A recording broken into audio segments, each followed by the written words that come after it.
Kung ako, yung boss ni attorney, tatanggalin ko yan eh. Grabe. Boss, sirang-sira ka. Durog na durog ka sa mga pinagsasasabi ni attorney. yung inis nila kay attorney, boss. Sa'yo bumabagsak yun.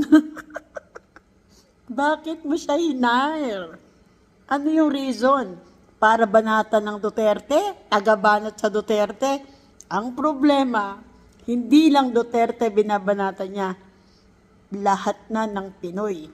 Kawawa na nga yung 17 nakadetine dun eh, na OFW sa Qatar. Binanatan pa kahapon, March 30, 2025. Tapos ngayon, March 31, biglang kumambyo. Boss, pinagalitan mo ba?